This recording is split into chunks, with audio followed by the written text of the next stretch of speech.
اینها ساکنان دهه خرمزمین ناحیه فرخور هستند. برای اشتراک در حشر عمومی و مؤسسه تسهیلات میانه عمومی رقم 15 و معرکه نهالشنانی شتاب دارند. خواهش دارند که در این کار جمعیتی همراه معلمان نهال شنانیده همینطور در آبادانی طبیعت این گوشه وطن عزیزمون سهم خود را گذارند. تشکیل کنندگان حشر مقامات اجرایی حکومت دولتی ناحیه فرخور و شعبه معارف و علم ناحیه میباشند. این نهال‌های سوی افغان آرایشی را آنها آوردند.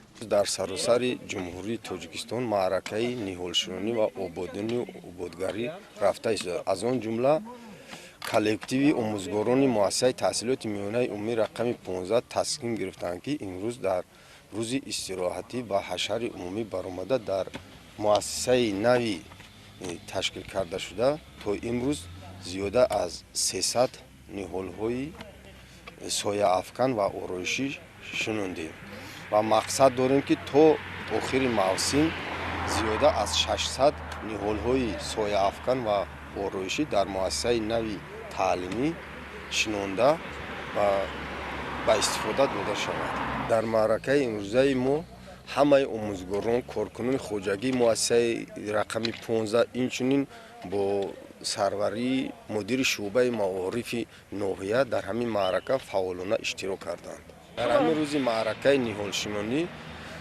زیاده از 115 درخت‌های گوناگون شنوندیم که هم سایه افکن و هم آرایشی را تشکیل می‌دهند. حالی این مؤسسه تعلیمی کلان است. برای حرکت خوانندگان راهروها می‌سازند. این راهرو یک هفته پیش ساخته شده است. برای آرایش و زیبایی و استراحت خوانندگان در کنار آن نهال‌های سایه افکن می‌شینانند. ساکنان دهه خرمزمین همینطور در همه حشرها اشتراک می‌نمایند. پیش از این با اشتراک آنها در دهه سیمخانه‌های نو ساخته شده بود.